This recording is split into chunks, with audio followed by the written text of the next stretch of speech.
Bueno, vamos a empezar. Que sepáis, bueno, pues todos que esto es un segundo intento, que nos ha salido mal la primera toma. Entonces, bueno, pues os quiero presentar el primer episodio, que bueno, pues sobre todo lo que queremos es que veáis cómo se despegan los equipos tech en startups. Y qué mejor que bueno, pues hacerlo con una empresa como Vermouth, que en este caso, bueno, os anticipo, ya lo sabréis que es el invitado. Y bueno, pues sobre todo por contextualizar qué vamos a hacer en estos podcasts, es sobre todo, bueno, o sea, a nosotros nos fascina sobre todo cómo los equipos pueden crecer a través de, primero, pues, de las personas y de la cultura, y cómo estos pueden llegar a cambiar empresas o transformar ideas en algo mágico, ¿no? Y por otro lado, bueno, pues nosotros estamos en el día a día ayudando a diferentes startups y sobre todo, bueno, pues vemos cómo qué hacen, qué no hacen, qué les funciona, qué le va bien para contratar a gente tech, ¿no? Entonces, bueno, pues sobre todo es crear un espacio en donde sirva de inspiración no solo a esas startups que van a pasar por una fase que ya han pasado otras empresas, y también pues empresas pues que hagan también lo mismo que nosotros, pues que también sirva de aprendizaje, ¿no? Entonces, bueno, vamos a volver a presentar un poquito bueno, pues a las personas con las que vamos a hablar. En este caso, bueno, pues tenemos a Dani Martín, que sin más dilaciones es un compi mío de Tadatic, y bueno, pues va a presentar al equipo de Vermouth. Bueno, yo quiero añadir pues eso, que lo del podcast era una cosa que veníamos generando conversaciones desde hace tiempo y que nunca lo poníamos a hacer, por lo que somos de Objetivos TQ, y aquí estamos. Y bueno, dar las gracias a Aitor, a Víctor, a Vermouth en sí, porque siempre han estado súper disponibles, no han puesto ningún problema. Y lo voy a presentar yo un poquito y luego después se presenten a ellos, ¿vale? Porque él es el que pues básicamente, si habéis escuchado la descripción de Javier, va muy alineado con quién son ellos. Al final tienen una newsletter que trata de empresas que están buscando inversión y financiación, y estamos en contacto con el mercado constantemente, ven cómo estas empresas crecen, gastan dinero, contratan, hacia dónde van, si van a pique, si van a la luna, y creemos que tienen mucho que decir aquí, ¿no? Además, esta newsletter, bueno, la conocimos desde hace bastantes meses, se ha convertido en un usual de los lunes en la oficina, que la envía los domingos, y los lunes siempre comentamos la inversión que proponen y demás. Y les dejo que se presenten. Tienen alguna cosita más por ahí que no sé si van a querer presentar. También tienen una empresa montada y además son dos chicos que son programadores, con lo que se asemejan mucho a los que así que nada, os dejo que os presentéis un poquito y ya vamos con los temas y ya yendo al grano. Nada, os dejo que os presentéis un poquito y ya vamos seguro de la otra empresa, porque realmente es donde estamos full time, pero bueno, según hacemos el project, nos hace mucha ilusión desde luego que cada lunes lo comentéis, aunque salga el domingo, y esto mejor un remoto a las 12 del domingo, pero sí. Programador de backend, yo, Aitor, desde los 16 años más o menos, de la vieja escuela, PHP, Laravel, etcétera. Bueno, Víctor, que se presente. Yo lo mismo, pero del lado del front también he empezado demasiado pronto. Poco después de tener que programar prácticamente en Assembler. Poco más, lo mismo, montamos una startup hace ya un tiempo llamada Buscorres, aprovecho para hacer un poco de spam, para estudiantes, porque no buscamos a nadie, mucho más programadores, no queremos que pero por lo demás todo bien. Hablaremos un poco más en detalle de cómo formar la empresa que estamos buscando a nivel técnico y un poco más de lo que nos depara a nivel de formación de equipo. Bueno, pues genial esa vuestra introducción, y ya voy un poquito con lo que vamos a cubrir. Vamos a cubrir dentro del podcast, ¿vale? Los 4 grandes bloques. Vamos a empezar hablando un poco de cara a estas startups con las que Aitor y Víctor están en contacto, cómo suelen distribuir los fondos, que al final son empresas que captan fondos y lo tienen que distribuir de alguna manera. Ese va a ser el primer bloque. De aquí vamos a pasar al segundo bloque, que sería la contratación de talento.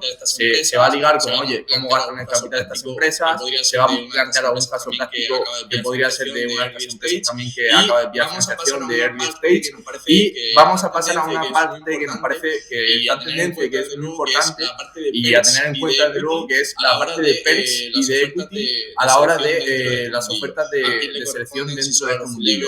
A quién le corresponden, si solo a los levels y a todos los candidatos de la empresa que se incorporan en los primeros 2 años, no sé, hablar un poquito de esto para acabar hablando sobre una opinión más genérica de cómo está el mercado tecnológico en sí. a nivel de salarios, a nivel que estamos identificando qué os pasa a vosotros en vuestra empresa, a nivel también que estamos identificando nosotros en el mercado y qué tendencias creemos que seguimos.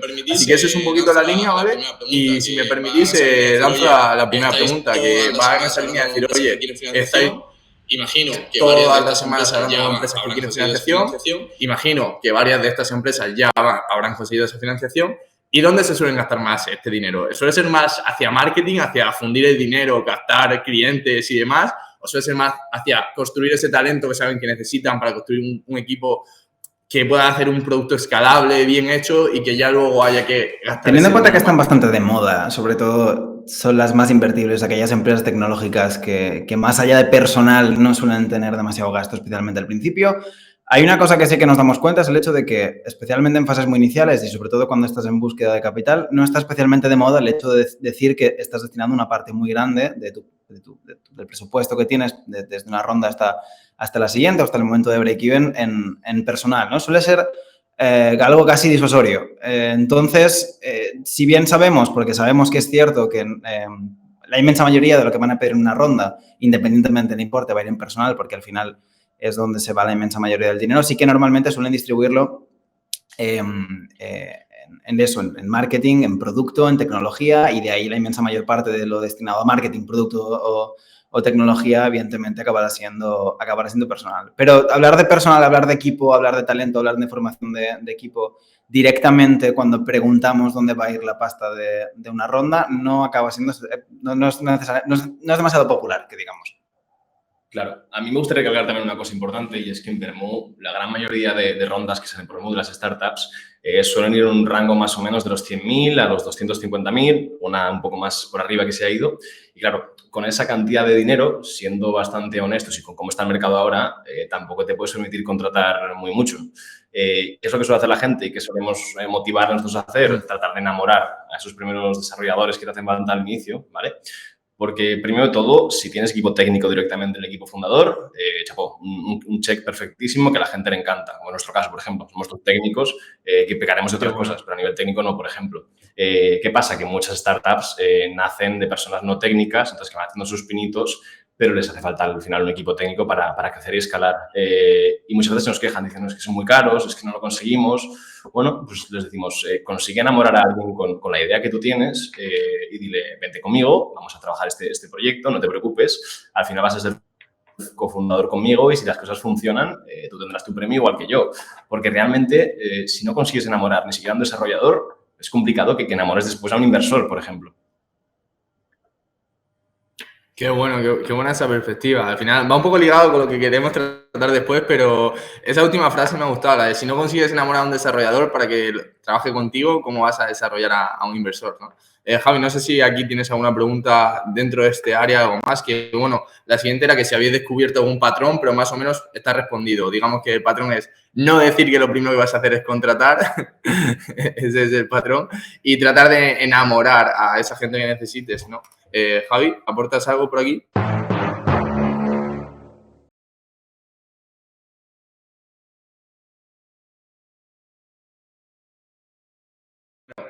Pues sí, pasamos justamente a este tema, a contratación de talento, que de hecho aquí vas a poder aportar por ahí, pero bueno, les dejamos a Aitor en este caso y a Víctor. ¿Cuál creéis que es el principal hándicap que estas empresas, no sé a lo mejor si os habéis enfrentado o no, si habéis seguido un poquito el camino con ellas, cuando han ido al mercado a contratar, ya no te digo cuando piden la ronda o no, si sabéis de un poco del camino de estas empresas, cuando han ido a contratar, ¿cuál suele ser el pain principal que tienen? A veces nosotros también estamos en contacto, también lo tenemos bastante identificado, a veces es el dinero, otras veces es que no son capaces de atraer a los desarrolladores, incluso a veces es un factor un poco más secundario que sí que son capaces de atraer, pero no son capaces de retenerlos por el proyecto, por lo que sea. ¿Cuál dirías? O incluso, perdona, por meter una variable más, hay una parte que es la inexperiencia a la hora de contratar, que ni siquiera saben de qué forma se busca en el mercado más allá de, oye, pongo una oferta en LinkedIn, lo típico, pero no sé qué más. No sé montar un proceso, no sé qué otras formas hay. Vale, para poner un poco de contexto aquí y para la gente que escucha, estamos en un momento en el cual los salarios de los desarrolladores están creciendo, vamos, como un cohete. Hay muchas empresas extranjeras, de Estados Unidos, de Europa, que están contratando en España, por ejemplo. Y claro, eso hace que a nivel local los sueldos de los desarrolladores suban mucho. Entonces, creo que por enumerar un poco los handicaps más comunes que se suelen encontrar, uno, el salario, obviamente, es una startup, estás empezando, no tienes la capacidad económica para luchar contra un Twitter o un Shopify o cualquier empresa gigantesca que normalmente te suele dejar trabajar en remoto, tiene una muy buena remuneración y, claro, no tienes la capacidad. Seguido de esto es un poco el tema de que, claro, a muchos programadores que son realmente potentes, cuando no están empezando, cuando no buscas un perfil junior, les interesa tener un poco esa complejidad a la hora de desarrollar cosas, ¿vale? SpaceX contrata mucho más fácil que un e-commerce. ¿Por qué? Porque la complejidad de ese desarrollo y esa motivación interna que tienen muchos desarrolladores está ahí. Lo digo esto y me parece muy importante porque al final un desarrollador es una especie de artista, tiene la capacidad de crear cosas, desarrollar cosas. Entonces, para tú conseguir motivar a esta persona para que en vez de desarrollar sus propias ideas, se venga a tu empresa a desarrollar tus ideas, tiene que ver algo complejo o una idea muy buena o que le enamore el proyecto y diga, me gusta esto, yo creo que aquí puedo aprender. Ahora bien, una vez lo has conseguido, es complicado retener, porque por mucho que le guste la idea, al final, no vamos a mentir, desarrollar muchas veces puede ser muy bonito y te puedo vender la moto, pero muchas veces es hacer refactor de código, solucionar errores o es hacer implementaciones que nadie quiere hacer y que son un poco tediosas. Cuando entras un poco en esa parte, te llega otra empresa grande, le hace una oferta y retener a esa persona es muy complicado. Ya comentamos después temas stock options, cosas del estilo para retener un poco de cultura de empresa, un poco de al final hacerle partícipe del proyecto. Porque si no es de esa manera, creo que hay bastante handicaps a día de hoy. Y mucha gente lo que acaba haciendo, que creo que es un error, pero bueno, estirar un poco de gente en perfiles más junior. Claro, aquí depende de la startup que sea. Si la startup es puramente de producto, por ejemplo, y haces un equipo técnico con muy poca experiencia, quizá para hacer MVP te vale y es suficiente. De hecho, basta, como ya sabréis, movimiento no code a día de hoy está que no para. Muchos proyectos salen casi sin desarrolladores profesionales.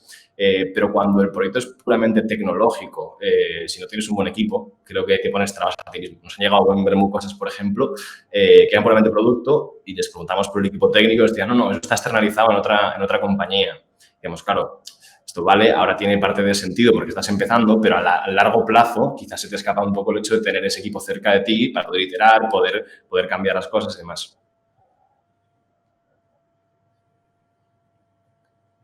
Qué bueno, qué bueno.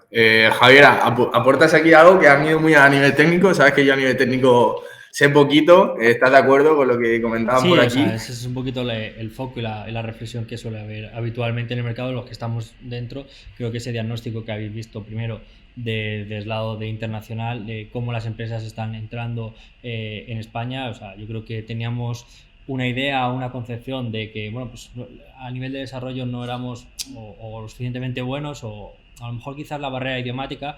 El caso es que el COVID, para bien o para mal, ha hecho que directamente sea como una especie de invasión, ¿no? hacia el mercado español y bueno, pues ahí también hay otra variante, ¿no? De qué hacemos las empresas españolas, en este caso pues vosotros si habéis visto startups que sean españolas, cómo no tienen que buscar fórmulas que creo que son erróneas, como habéis comentado, de decir, ostras, vamos a contratar a un desarrollador, no tenemos dinero, vamos a contratar a una persona junior para hacer este proyecto. Vaya, pero para poder hacer esto necesito tener este conocimiento, no llevo en tiempo. Y al final es el pez que se muerde la cola, ¿no? Y ahí casi es el principal error que se suele cometer y el que casi siempre todos pasamos por eso en algún momento a nivel estratégico, ¿no? Y creo que es uno de los grandes problemas.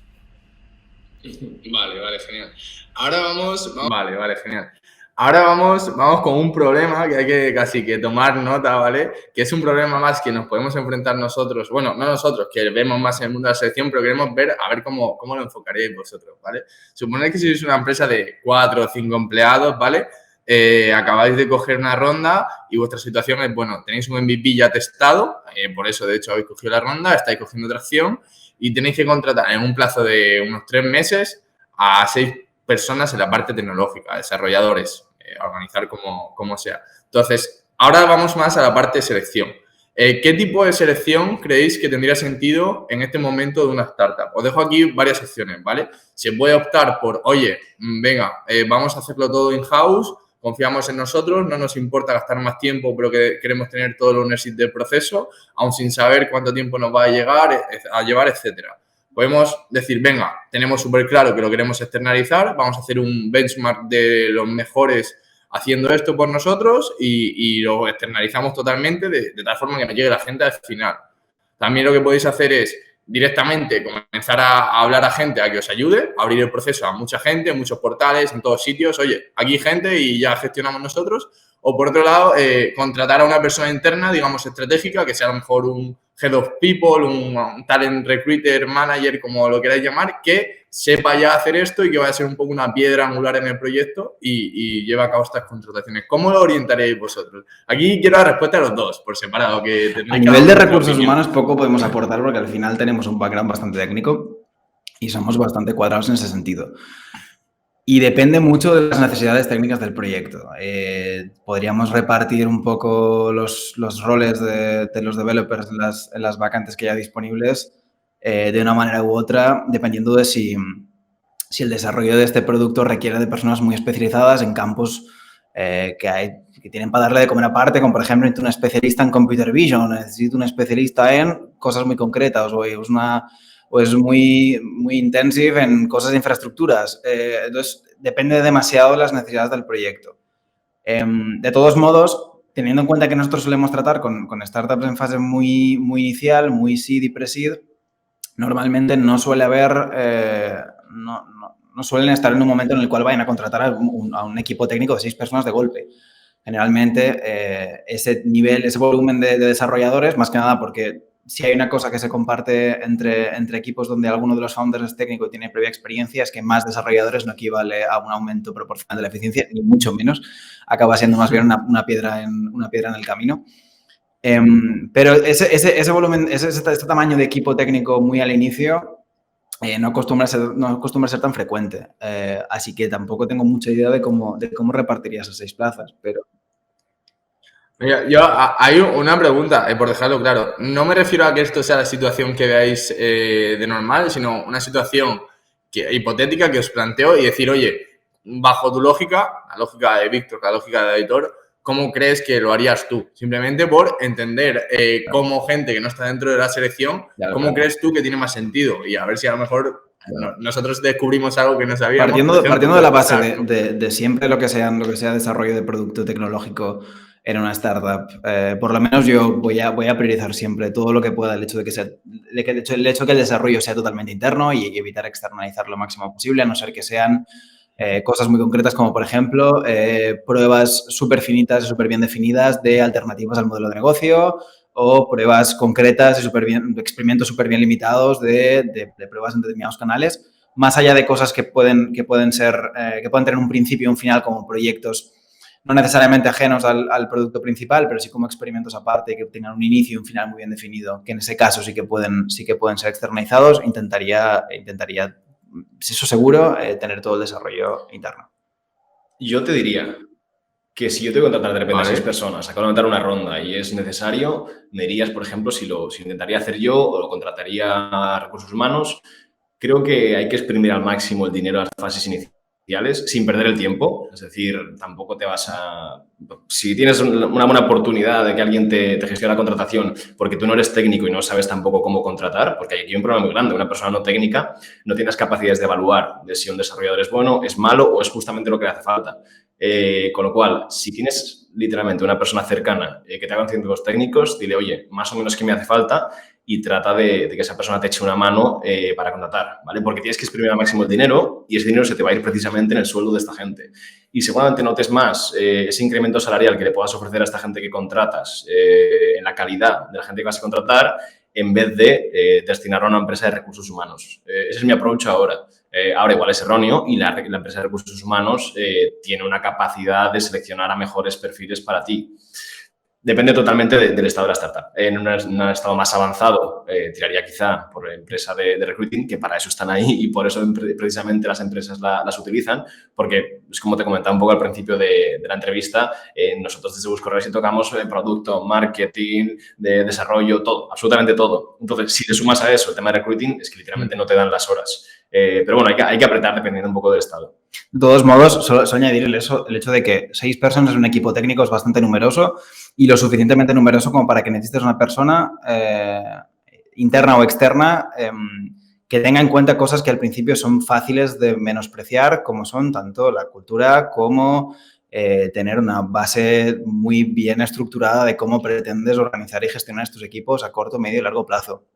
Y una persona técnica es muy buena analizando cuáles son las cualidades puramente aplicadas de la persona que va a contratar, pero es muy frecuente, muchísimo, el hecho de menospreciar todo aquello que probablemente no tengas, la falta de experiencia que alguien técnico puede tener de cara a intentar entender a esta persona a la que está intentando integrar un equipo, especialmente en una fase tan delicada como una inicial, y un vistazo, una segunda aprobación de una persona quizá menos técnica, pero con mucha más experiencia en el trato con la formación de equipos. Con 6 personas en un equipo técnico yo creo que es más que indispensable. Qué bueno, qué bueno. Sí, yo creo que entonces al final tú estarías, digamos, suponiendo que tienes un capital suficiente, obviamente, y que dentro de exprimir te puedes permitir un poco por esa figura decir, oye, sé que tengo un IT Talent Manager que ha construido un equipo de cero, que es exactamente lo que necesito, que ha entendido estas necesidades técnicas y que sabe crear una cultura desde cero, y quizás esa figura podría tener sentido, como dices tú, si sabes que necesitas a 6 personas, quizás eso sería el primer paso. Suponiendo que tienes el capital y que necesitas 6 personas, podría ir por ahí, sí, ¿no? Yo estoy bastante convencido de que sí. Ahora, no lo digo partiendo de la experiencia de montar equipos, ni mucho menos, es un caso totalmente hipotético, pero yo por experiencia, habiendo trabajado no en startups mías, sino ajenas, yo creo que sí. Y luego, dándole un poco la vuelta a la tortilla, sí, nosotros somos desarrolladores, al fin y al cabo, y también pues, nos acerca mucho recruiting, gente para contratarnos, etcétera. Casi que en una fase tan inicial de una startup, prefiero hablar mucho más con el CTO o con el CEO o con quien sea, pero la parte interna, más que nada para entender el proyecto. Y vuelvo a lo de enamorar. Un recruiting, una empresa de recruiting externa, es muy difícil conseguir enamorar porque al final, cuando te viene un recruiting externo, normalmente juega la baza del dinero, ¿vale? Oye, tengo una oportunidad de oro para ti en tal empresa, no te vende la empresa como tal, te vende el salario y los perks, con lo cual va un poco en ese sentido. Vale. Javi, ¿algo que aportar aquí? Yo a nivel comercial puedo aportar nada, pero... Vale, yo a nivel comercial simplemente... Vale, yo a nivel comercial simplemente digo que aquí teníamos un lema y bueno, seguimos teniendo que era hablamos mejor de ti de lo que lo haría tu abuela, intentando ocupar justo esa parte que has comentado, es decir, obviamente entendemos que internamente no es lo mismo venderte tú a ti mismo a que te venda a otra parte, pero desde nuestra parte, desde Tadatic, intentamos cubrir mucho la filosofía de la cultura, todo lo que podemos, intentamos entender muy bien quién eres tú para poder venderte, pues eso, mejor de lo que lo haría tu abuela. ¿Que no somos tú? Claro que no, pero bueno, y habilitamos algunas herramientas y algunos mecanismos para poder ir a nivel cultural también fuerte y venderte pues todo lo bien que se pueda. Pero por supuesto hay un punto ahí que internamente pues no eres tú mismo y se va de tu mano, ¿no? Sí, vale. Yo por comentar un poquito lo que ha dicho Dani y dar respuesta a lo que habéis comentado vosotros.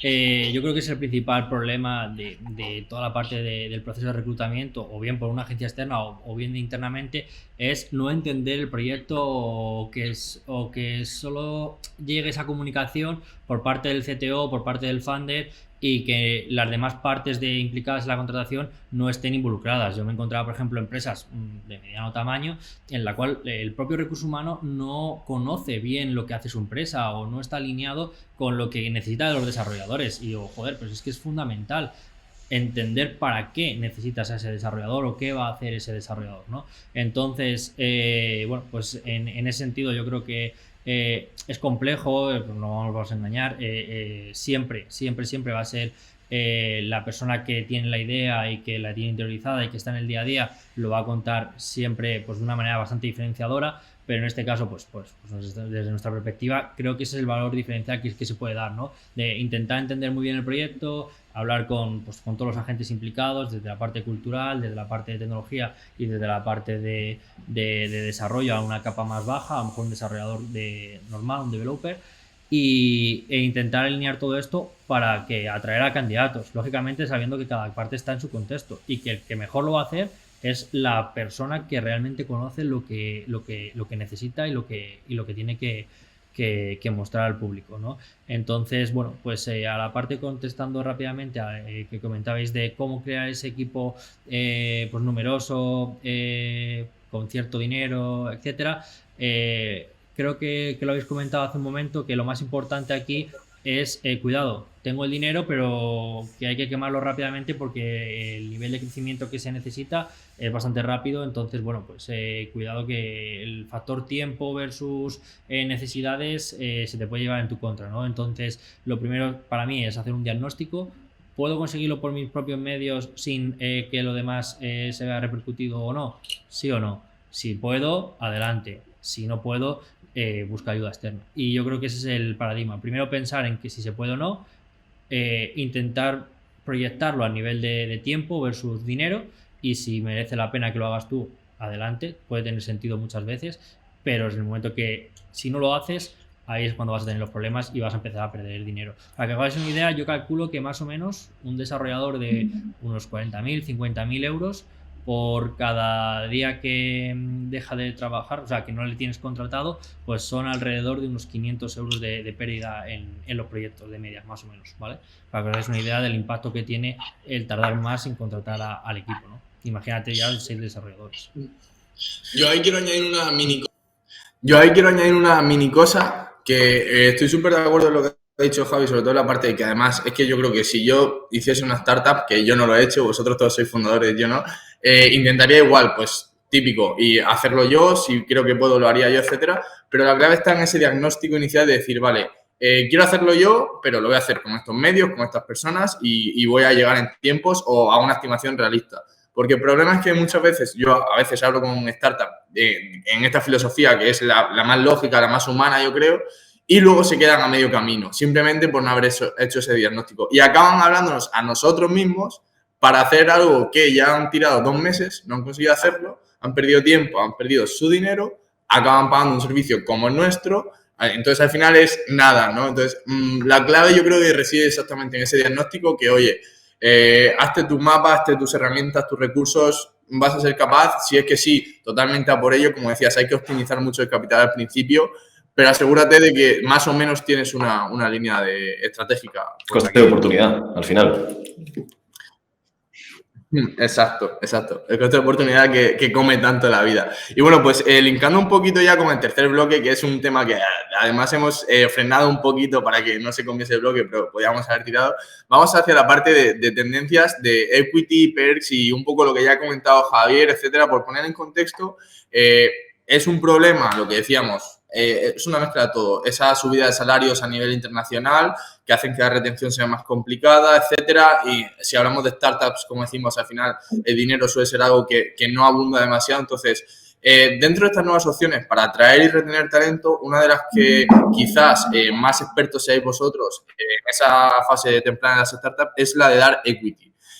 No sé hasta qué punto la veis sensata, ya no más allá de lo típico de, vale, vas a ser mi cofundador y vas a tener equity, que creo que eso es algo que casi es una regla no escrita, por supuesto, sino dárselo ya aparte casi de todo el equipo durante, no sé, primer año, segundo año, hasta llegar a X número de empleados. De hecho, yo he llegado a ver ya empresas ya conformadas que tienen 4 o 5 años y que ya son una scale-up, que dan a todos sus trabajadores una parte de acciones. Obviamente no sería representativa, pero dan una parte de acciones para que, bueno, como eso de que te sientas parte de la empresa, de que quieras aportar, que tu empresa coja otra ronda y eso se te revaloriza, etcétera. Entonces, ¿cómo lo veis por aquí? ¿Cuál creéis que es el punto óptimo? ¿Cómo lo hacen las empresas a día de hoy? Vale, te comento un poco de la fase más inicial de todas, ¿vale? Porque sí que es una pregunta que en Bermú, por ejemplo, cuando entrevistamos a las startups solemos hacer, y es saber si el CTO forma parte de la compañía. ¿Vale? Vamos a hablar del equity directo de la compañía, ni stock options ni nada, sino que esa persona, el CTO, esa persona técnica, tiene participaciones de la compañía, además en una cantidad bastante alta.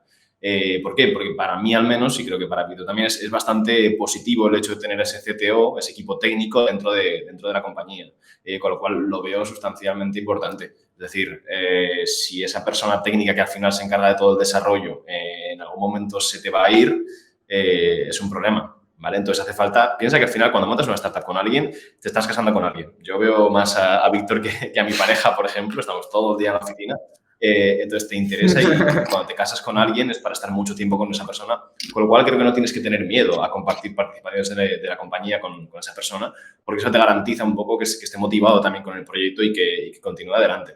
De todos modos, y enlazo esto que está haciendo Aitor con algo que también ha dicho antes, y es un poco jugar la baza del reto, ¿no? El reto técnico que tú quieres proponerle a un CTO con el que tú quieres empezar un proyecto desde cero. Y eso también tiene una componente bastante importante entre otras cosas, de storytelling, pero un poco garantizar esta confianza con un buen porcentaje de las participaciones de la empresa en una fase súper inicial. Y lo digo porque es cierto, es decir, el storytelling es muy importante cuando lo que quieres es convencer, cuando lo que quieres es enamorar a ese CTO para que se una al equipo en un primer momento, pero al final lo que evita esta rotación masiva que estamos viendo de desarrolladores en muchas empresas es el hecho de procurar que, ok, acabo de plegar a las 6 de la tarde, mañana a las 9 de la mañana cuando llegue, espero que haya un poquito de ese reto que a mí es lo que hace que me mantenga mínimamente vivo. Porque puede volverse muy repetitivo en el momento en que un producto crece muchísimo, en que un equipo crece muchísimo y las responsabilidades empiezan a concretarse muchísimo más, ¿no? Entonces, parte de ese reto viene acompañado también de parte de una responsabilidad, pero también parte de una recompensa mucho más grande y por eso estoy de acuerdo con Aitor en que dar una parte bastante significativa de la empresa al principio y apostar bastante fuerte por tener al CTO, especialmente en una empresa tecnológica o con base tecnológica, como cofundador con buena parte, es muy importante. Perdona que os corte, pero por aterrizar un poquito más, esta parte la habéis explicado genial, súper claro, pero me refiero un pasito más allá. O sea, en ese punto ya decir, vale, estamos creciendo un poquito, hay que hacer esas contrataciones. ¿Hasta qué punto, por un lado, si veis que el mercado, estas empresas lo están haciendo o no? Y por otro lado, si vosotros lo consideráis una buena estrategia o no. Decir, venga, voy a reservar un 5%, un 10%, un tanto por ciento, que va a ser para todos los trabajadores que voy a contratar hasta X tiempo. O siempre que pueda voy a ofrecer equity a prácticamente cualquier tipo de trabajador, porque quiero que sea parte de la cultura de la empresa, va a ser una forma de retenerlos, incluso, ya no de retenerlos, que incluso cuando se vayan, claro, que sean embajadores tuyos, ¿no? O sea, no sé, a mí personalmente, ya te digo, personalmente, que una empresa me ofrezca equity, yo en este caso soy una persona de ventas, a mí me atrae un montón. Claro, al final en una startup, en equipos pequeños para lo que es en comparación con el mundo enterprise, estás prácticamente obligado y asúmelo a que cuando entras en un equipo tan pequeño vas a tener vas a tener que tomar decisiones, vas a tener cierta responsabilidad. De todos modos, hablar de porcentajes depende también mucho de la fase de la empresa y depende mucho de si ha entrado capital en algún momento, porque no es lo mismo de darle un 10% quizá de una empresa que acaba de empezar en el primer momento, que no coger a alguien y decirle, mira, te voy a dar solo un 5%, pues que este 5% es a una valoración de tanto, porque hemos levantado una ronda de 300, ahora 2 millones de valoración. Entonces, depende mucho de la fase del proyecto, depende un poco del recorrido a nivel financiero que llevan hasta ahora. Pero sí. Claro, yo creo que en España a día de hoy faltan casos de éxito en este sentido. Entonces, puedo llegar a entender a muchos programadores que les vienen, no, es que tu sueldo es 35, 40 y te doy otros 5 en stock options, cosas del estilo. Y dicen, no, es que eso es dinero del monopolio. Yo con dinero del monopolio no voy a pagar las facturas. Pero creo que es cuestión de años, cuestión de que ocurran casos de éxito donde la gente realmente se dé cuenta que esos 5.000 euros en equity anuales o stock option, bueno, el plan que tenga cada compañía, realmente es lo que marca la diferencia. Si la compañía va realmente bien, te olvidarás un poco del sueldo que has tenido durante ese par de años y dirás, menos mal que acepté este tipo de plan. Eso sí, tampoco es sin pasarse. Quiero decir, si el salario es X, vamos a poner un stock option que es un extra, digamos, ¿vale? Tu salario va a ser el mismo. No te voy a hacer la mitad del salario a cambio de darte un stock option en dinero del Monopoly, porque tienes que entender que el dinero del Monopoly a día de hoy no le paga a nadie y que este desarrollador tiene sus gastos, tiene su familia, sus hijos, tiene lo que tiene. Entonces, he visto casos en los cuales hay gente que se aprovecha un poco de esto. Decir, no te preocupes, la empresa va a ir genial. 0-1. ¿Vale? Hacerle partícipe, pero sin engañar a nadie. Pero de todos modos, con la escasez de desarrollos que hay, con la demanda que hay, cualquier persona que accede a una posición de developer dentro de una startup ya sabe perfectamente que súper probablemente al inicio las condiciones salariales no van a ser las de un Stripe o las de un Google. Eso es evidente y ojalá pudiesen serlo, pero no van a serlo. Entonces, tampoco hay que engañarse. Sabemos perfectamente en el momento en que entramos que podemos intentar conseguir también parte de esa compañía para intentar compensar lo que al principio no se puede pagar en forma de salario. Que tienes mayor predisposición a decir, no, es que ya me está bien mantener esto a largo plazo y no quiero que sea una cuestión de parche, sino simplemente un voto de confianza, a tope contigo. Pero tampoco nos vamos a engañar, sabemos perfectamente que es una buena estrategia para las startups que empiezan porque no tienen la capacidad ni mucho menos de pagar los sueldos de las principales. Muy de acuerdo, muy de acuerdo. Yo quiero contar un mini ejemplo que es un poco aquí lo que decíais a nivel cultural, casos de éxito, que a la vez es como una, no sé si la palabra concreta es una dualidad o así, pero hay que entender por un lado que eso, que lo que paga las facturas es el salario un poco en cash, pero por otro lado también la gente, sobre todo los que somos jóvenes o al contrario, la gente que ya tiene cierta estabilidad económica, que apueste un poquito más por esta parte del equity, ¿no? Porque me comentaba, justo hablé el otro día con Carlos Otermin, supongo que le seguís de Twitter, fenómeno, y me comentó algo así como que, bueno, hablando del equity, de la poca importancia que le da a la gente y cuánto dinero se puede hacer si caes en un sitio bueno apostando por tener equity, y que comentaba que se llevó algo así, no voy a dar muchos detalles porque tampoco lo recuerdo, pero el concepto era que un par de chavales que se habían atrevido a ir hacia Asia, con él a montar cierto proyecto que ya lo tenía organizado y necesitaba dos chavales para levantarlo, pues tenían un salario X, imagínate, ponte 30 o 35 más unos 10 o 15 variables en equity. ¿Qué pasa? Que claro, a ver, estamos hablando también de Carlos y de los contactos que tendrá, etcétera. Pero ese proyecto en un año o 2 años despegó, pilló una ronda por 10 y los chavales en equity habían hecho unos 100K en 2 años casi.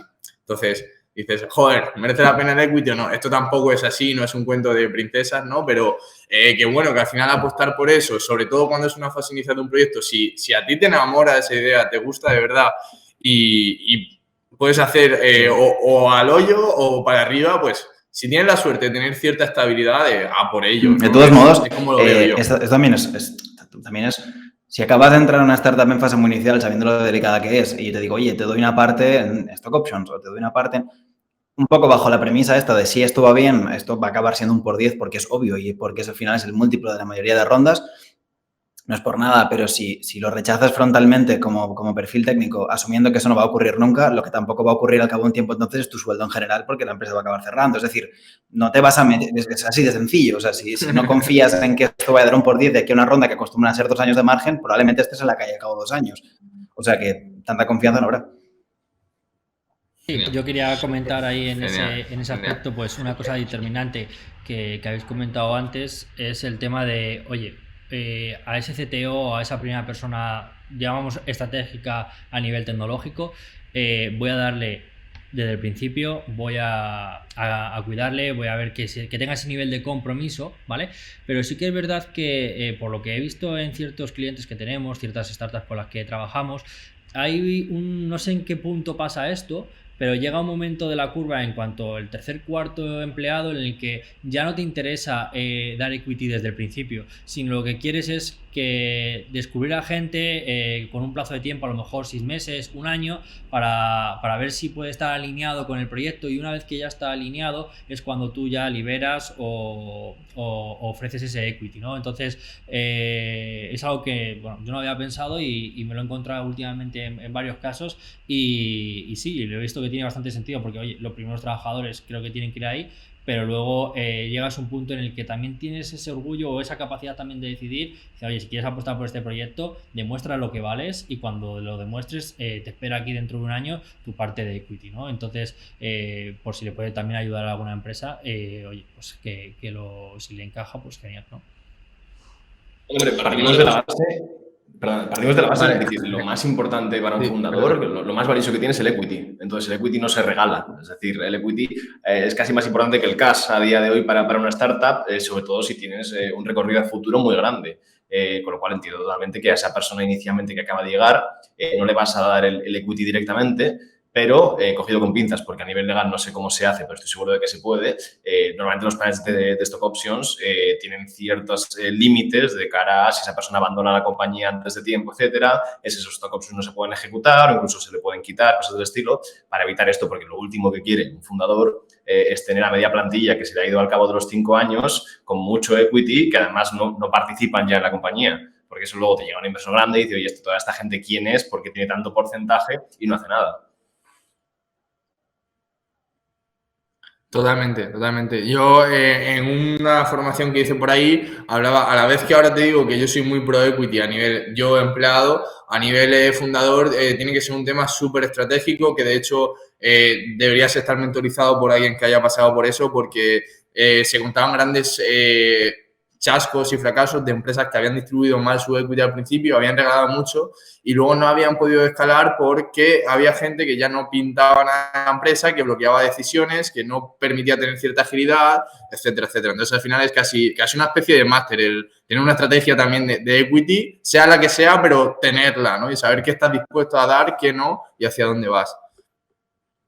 Pues, si me permitís, ya vamos hacia el último bloque, que tampoco queremos robaros mucho más tiempo, que ya es un poquito más general de, bueno, opinión sobre el mercado. Aquí, ya que aportéis vosotros también vuestra opinión, ya no es con rigor o sin rigor, Javier también, y hay un par de preguntas. Una va más hacia vosotros, hacia este mundo de startup y cómo solucionaríais también una especie de problema, qué consejos daríais. Luego ya va más hacia eso, burbuja salarial o no, qué creéis que se viene en el mercado, si creéis que se va a solucionar esto de que se está haciendo que el salario, por ejemplo, en España suba porque hay muchas empresas de fuera, acabará siendo todo remoto, no acabará siendo remoto, un poquito como queráis enfocar la pregunta, muy abierta, ¿vale? Entonces, la primera va a ser, oye, a esas personas que tienen una idea que es la leche y están dudando si lanzarse a ello o no ahora mismo, vosotros que estáis en la primera línea de fuego, ¿es posible conseguir financiación con un MVP conceptual, por así decirlo, que no tengan métricas, que sea una buena idea, una buena estrategia, pero que realmente no haya nada? Claro, a día de hoy claro es posible conseguir financiación. Ahora bien, la pregunta importante es ¿cuánta financiación?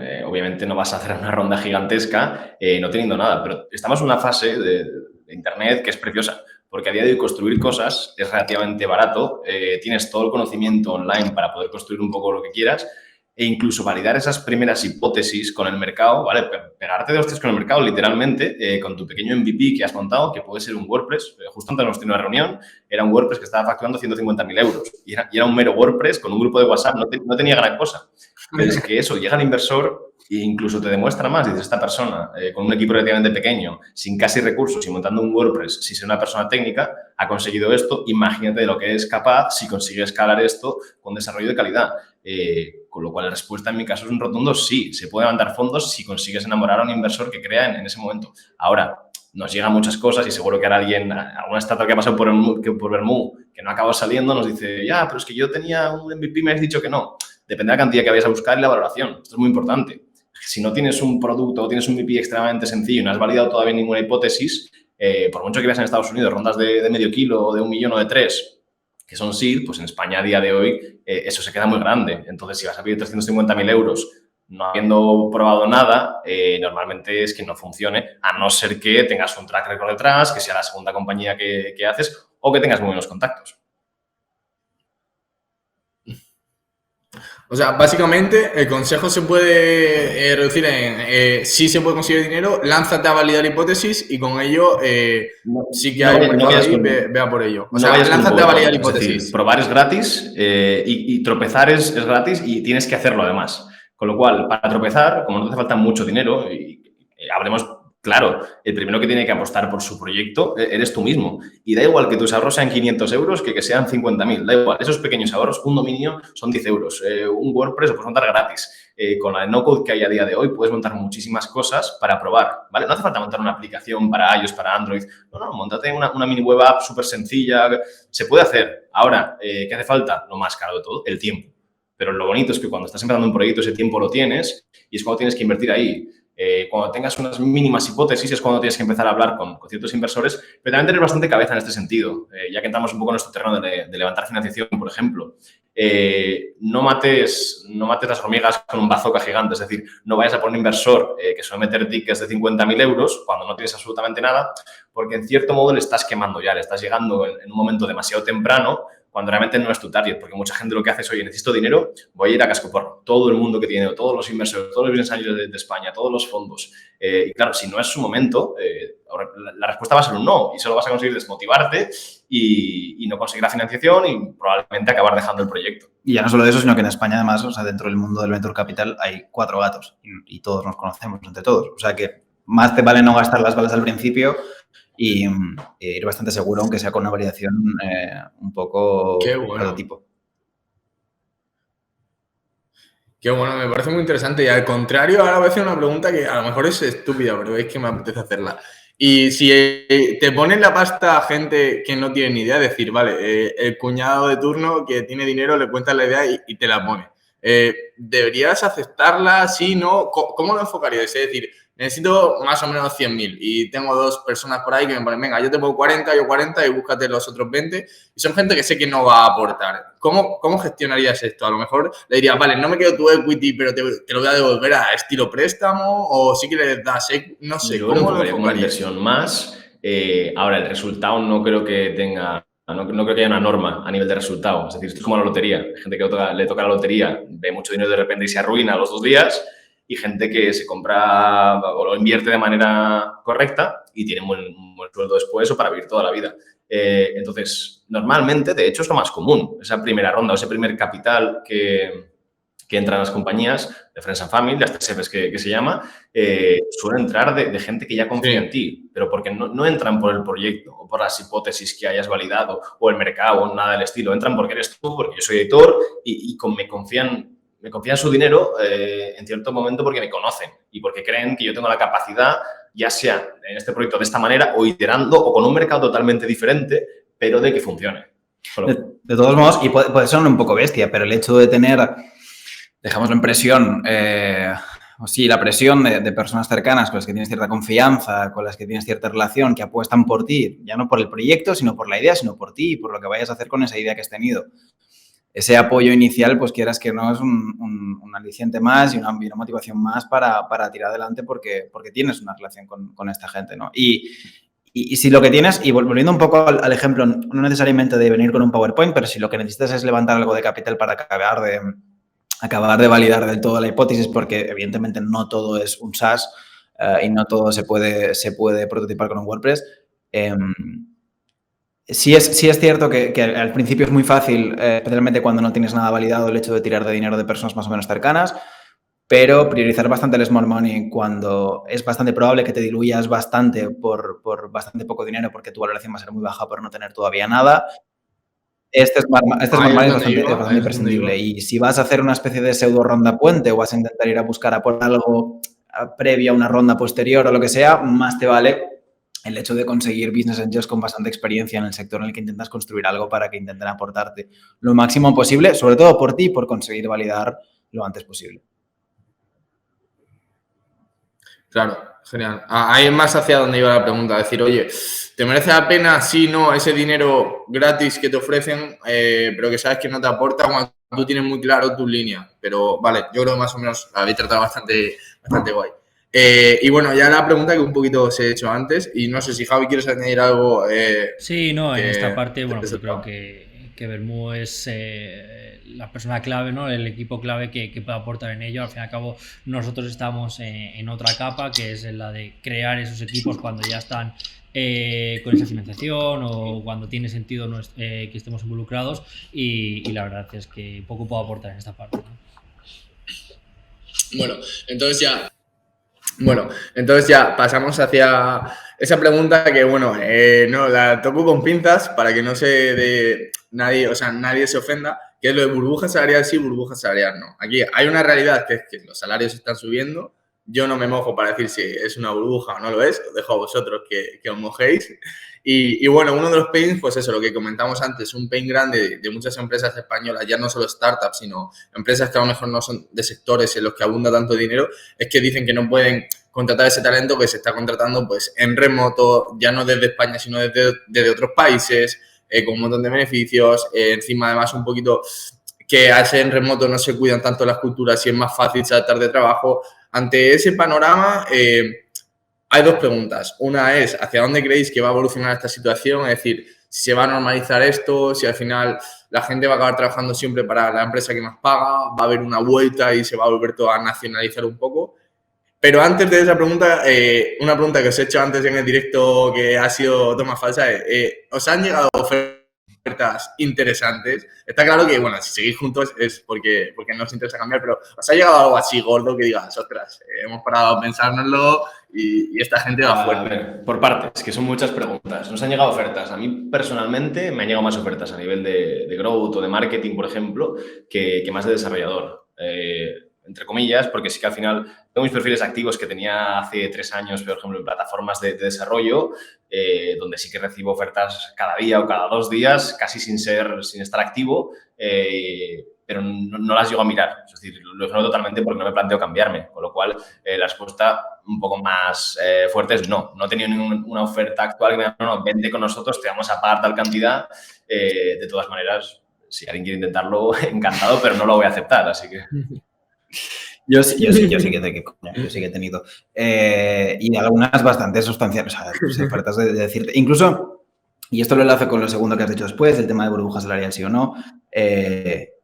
Ofertas de personas más o menos cercanas, o de amigos, o de conocidos, que te vienen y te dicen, mira, estamos fichando a Mansalva, necesitamos un developer más o menos con tu experiencia de lo que estás haciendo tú, 60, 70.000, necesitamos ya. Y le preguntas, ¿para qué? Y dice, ya veremos. Así, o sea, el rollo es este, o sea, ya veremos, ya, no sé.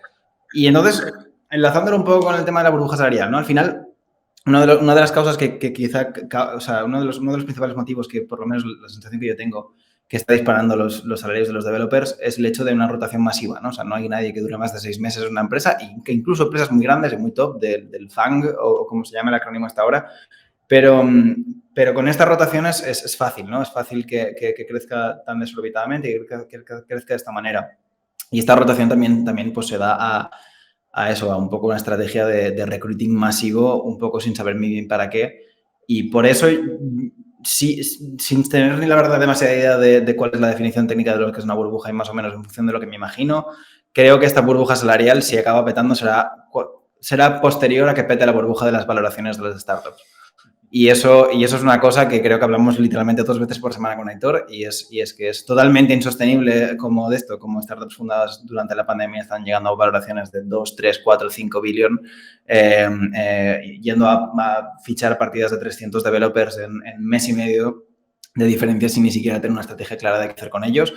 Y en el momento en que eso sea lo suficientemente insostenible como para que empiece a caer un poco el castillo de naipes, empezará a resentirse bastante el salario del developer medio. Sí, bastante de acuerdo con eso. Y yo soy de los que piensan además que el tiempo y el mercado está ahí y el mercado es cíclico siempre. Entonces, al final todo sube, todo baja, pero va un poco todo de la mano. Al final ahora estamos viendo un proceso de inflación, por ejemplo. Todas las valoraciones suelen subir, la bolsa ha estado subiendo hasta hace no tanto, ahora empieza a caer, por ejemplo. Hay startups que, por ejemplo, han salido a bolsa o que no quieren salir. WeTransfer creo que tenía miedo a salir a bolsa un poco por la poca estabilidad que había a día de hoy, porque no se están respetando las valoraciones de esas últimas rondas de inversión. Está todo yendo un poco hacia abajo. Seguramente el tema del recruiting, como el dinero ya está en las compañías, tarde en verse resentido, pero definitivamente yo creo que poco a poco los sueldos tendrán que, esta burbuja, si es que explota, tendrá que ocurrir dentro de no tanto. Qué bueno. A mí, o sea, me parece que un poco la clave es lo que has dicho, como lo veo yo, desde a lo mejor mi ignorancia es eso, es decir, ¿en qué reside que esta burbuja exista? Básicamente en que hay empresas que están gastando mucho dinero y que están siempre dispuestas a dar más. Yo te doy más. Entonces, no hay un freno por ahora, pero ese freno llegará cuando no haya esa inversión un poco desmesurada, no va a haber tantas empresas dispuestas a dar más y todo un poquito al final, pues oye, que te quieres mover de empresa a los 6 meses, vale, no vas a tener una oferta mejor, vas a tener una oferta igual. Y cuando tienes una oferta igual o similar, quizás sí que vas a valorar más lo que tienes, los compañeros que hay, la cultura, etcétera, y se igualará a eso. Hay 1000 factores que estoy dejando de lado un montón y a lo mejor no tiene sentido esta hipótesis, pero creo que va muy de la mano de eso, de que quizás se está entrando todo mucha inversión a nivel bolsa, lo que decías, ha sido un año brutal, o sea, ni en los mejores escenarios se imaginaba algo así y había dinero para todos y cuando deje de pasar eso, pues se reducirá todo un poco y se igualarán los salarios, como dices, del developer medio y de las personas medias. Al final, el que es bueno, yo entiendo que siempre va a tener su nicho y va a cobrar, por así decirlo, de una forma desproporcionada. Ahí, Dani, lo acabas de decir ahora, como en todas las profesiones, yo creo que, con todos mis respetos, desde ese fontanero, ese albañil, el que es bueno, al final siempre tiene su propia burbuja y puede ganar lo que le dé la gana en cada profesión, ¿no? Pero bueno, yendo a la parte de tecnología, que es la que nos preocupa sobre todo, es un poquito esa línea que habéis comentado, ¿no? Que burbuja sí, burbuja no, no se puede medir las cosas por burbuja, primero porque entender qué es una burbuja en este sentido, yo creo que esa definición no la tenemos nadie, pero sí que lo veo que lo que hay que hacer es un plan. Las empresas tienen que hacer un plan estratégico a la hora de cómo proveerse ante este tipo de cosas. Por ejemplo, creo que la empresa española que contrata con clientes españoles no está viéndolo venir, no está actuando sobre ello y va a haber un problema. Y llegando un poquito más hacia el horizonte estratégico, veo que probablemente tengamos que empezar a recurrir a otros mercados en los que los desarrolladores sean más baratos, simplemente por tipología de país, etcétera, como puede ser Portugal, que ya se está haciendo por parte de la zona norte de Europa, o por parte de Latinoamérica, incluso la India, que históricamente son los grandes hubs tecnológicos, ¿no? que ha habido históricamente. Y nosotros en un momento dado no lo necesitábamos, y creo que ahora para hacer producto español vamos a tener que recurrir a este tipo de mercados, porque el desarrollador español, con la cotización que está consiguiendo en el mercado, va a ser muy complejo poder pagarle para hacer proyectos made in Spain a nivel de software, ¿no? Una preguntita. Sí, nada, acábalo. Es que en teoría era la última pregunta, pero hay una que no quiero que se me escape, pero acaba la respuesta. Nada, solo iba a añadir que creo que el hecho de intentar tirar a respuesta a lo que acabas de decir, ciertas soluciones un poco a la desesperada y mirar un poco al otro lado del charco, acaba siendo quizá sobrecorregir demasiado, precisamente en la dirección opuesta a lo que estamos diciendo. No es el hecho de que no la estén viendo venir, sino el hecho de que quizás están anticipando a los sueldos que se están pagando en otros países, que no se corresponden en absoluto al sueldo medio de lo que se paga en un developer de España. Sí, son sueldos altos en comparación con hace 10 años, pero no son sueldos como los que se pagan en San Francisco, en startups, iba a decir, como en Stripe, o empresas del estilo donde pueden superar con crecer los $200,000 al año. No estamos en esa situación. Y hay también un poco me parece un poco una excusa, en cierto modo, el hecho de intentar ir a por soluciones un poco a la desesperada, yendo a buscar a otros sitios solo por el hecho de que es que estos sueldos son impagables. Bueno, cojamos con pinzas, todavía queda mucho recorrido. Y lo último que me añadir era justo lo que estabas diciendo de esa falta de estrategia. Al final, cuando hay pasta ilimitada, la falta de estrategia se tapa con pasta, ¿no? Y al final el volumen de tu equipo y el volumen de crecimiento de tu equipo acaba siendo una de las principales, por desgracia, vanity metrics que mejor sirven de cara a intentar justificar una valoración en una ronda posterior. Y como al final el tiempo récord entre ronda y ronda se rompe cada semana, al final es una cuestión de cuanto más pasta quemo, más crezco en equipo y más intento con eso tapar el hecho de que no tengo ningún tipo de estrategia en lo que viene siendo el proceso de hiring.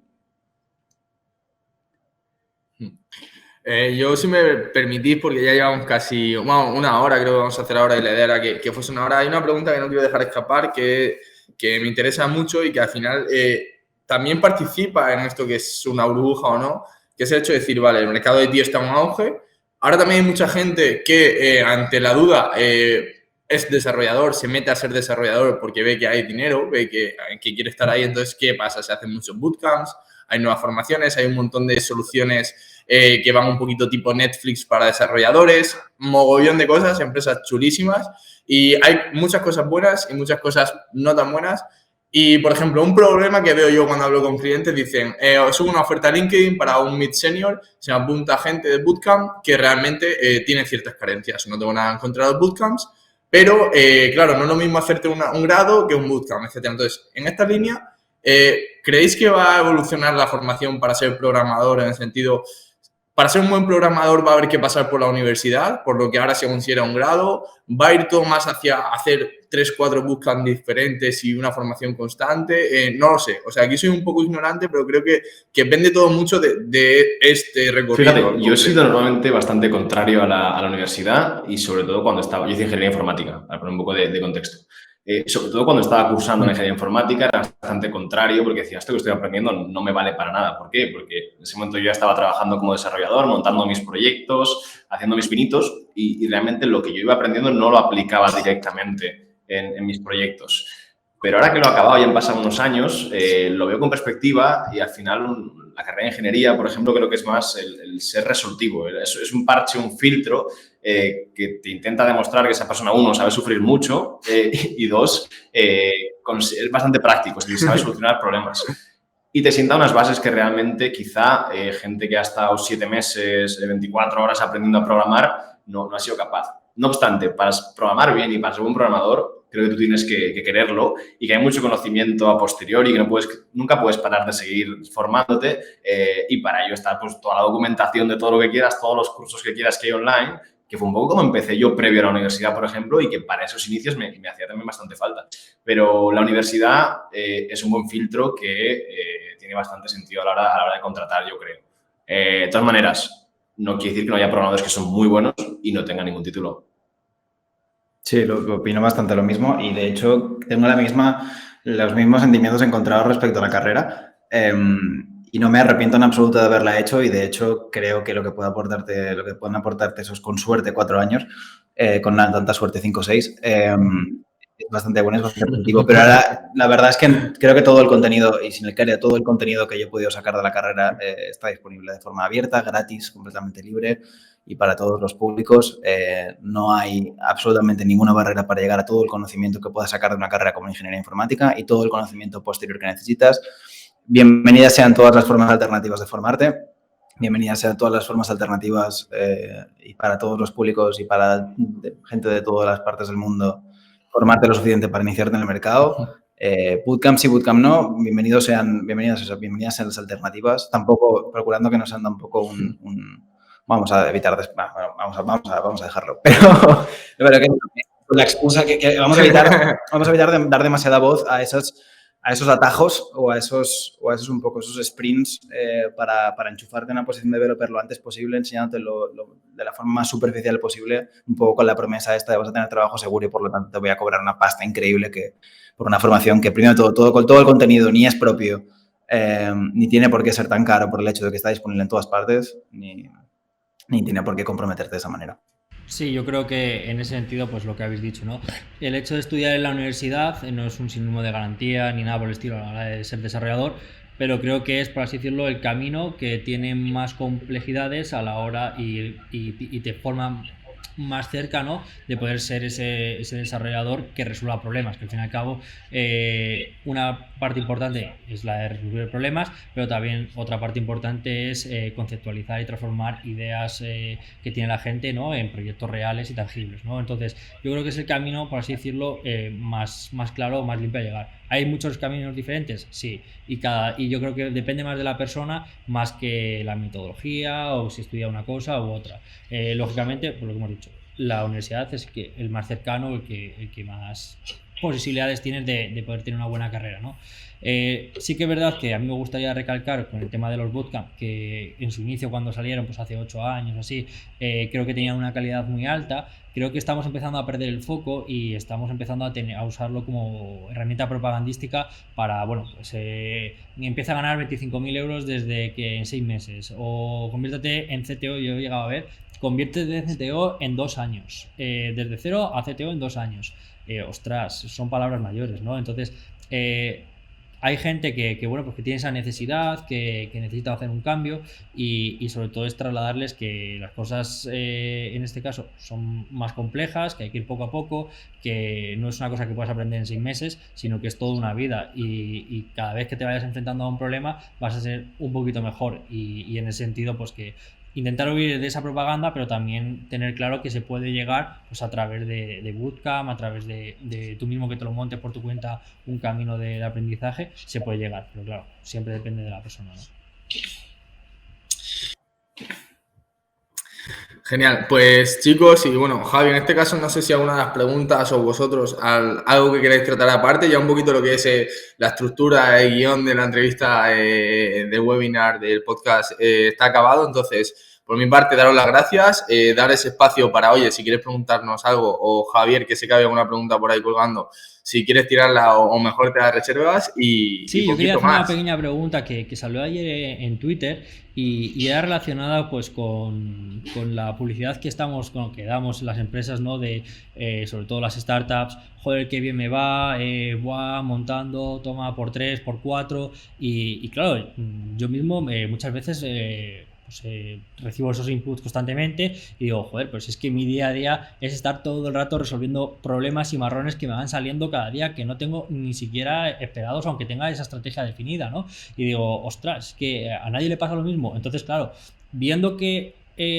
desde cara de Twitter o otras redes sociales recibimos siempre inputs positivos, me sorprendió ayer ver que como otro funder decía lo mismo, diciendo, joder, es que me está generando ansiedad el hecho de ver que a todo el mundo le va tan bien cuando yo como funder estoy todos los días teniendo que resolver problemas que no tengo previstos, ¿no? Entonces era pues para saber vuestra opinión. Al fin y al cabo vosotros tratáis más de tú a tú con estas empresas, con estas startups que están empezando y y ver si esto también pasa y si es una realidad paralela, que yo creo que, ostras, pues a mí que me afecta directamente, pues hay momentos en los que, bueno, no me ha generado ansiedad, pero sí que he dicho, joder, a todo el mundo parece que tocan una tecla y ya está todo bien, ¿no? Y eso pues a mí me sorprende, ¿no?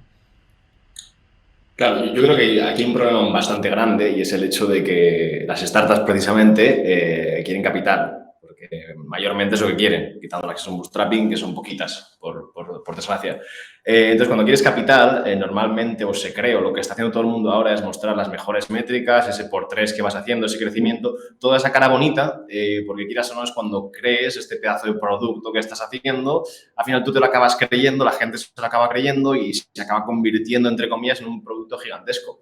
Pero eso dista bastante de la realidad y muchas veces nos ha pasado a nosotros ver proyectos que ves que acaban de ganar un premio en una aceleradora, en ciertos concursos, etcétera, que tú por otros motivos sabes que ese proyecto se está muriendo por dentro, que está podrido, que no funciona ya y que le quedan 2 días para cerrar.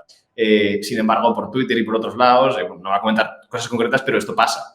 Y esta presión que comentas sí que es bastante real. Al final todo el mundo está constantemente diciendo cosas buenas y no todo está bonito. Nosotros en la oficina tenemos una manguera así de grande y estamos constantemente apagando fuegos como podemos. Y además en las startups pasa una velocidad que es velocidad de crucero y casi no te da tiempo ni a disfrutar del proceso porque la startup es una maratón. Tienes que ir poco a poco, sin parar y a veces cuando echamos Víctor y yo la vista un poco atrás de lo que hemos hecho en el último año, por ejemplo, dices, wow, casi no te das cuenta. Incluso el mes pasado, ahora que hacemos un reporte mensual el día 1 de enero, día 2 de febrero, etcétera, sin parar, dices, todo esto lo hemos hecho en un mes y sin embargo cuando ese mes ha pasado no te das cuenta de todo eso. Sí, absolutamente. Pues nada, chicos, yo por mí, de nuevo, daros las gracias por estar aquí. Creo que han salido temas muy interesantes. Habría muchos más temas interesantes para tratar aquí, estoy seguro, pero hay que cerrarlo. Y nada, espero que a la gente que lo vea le pueda resultar de utilidad. Nosotros intentaremos también dejarlos guiados en qué momento, de qué minuto se trata qué tema, para que tampoco tengan que tragarse toda esta maratón de vídeo. Y muchas gracias. Javier, ¿algo que añadir? Reflexiones interesantes para que gente, pues o bien que les sirva de inspiración, que es un poquito la finalidad que tenemos, y sobre todo eso, vamos a intentar también dejarlo más clarito a la gente para que, bueno, pues lo pueda tener en un white paper o en un formato bastante más asequible. Así que nada, pues desde aquí a María decirle que le toca trabajar, ¿no? Gracias por invitarme a estrenar el podcast con vosotros y lo siempre, para lo que queréis, aquí estamos. Genial, pues muchas gracias, chicos. Hasta luego. Hasta luego. Hasta luego. Adiós.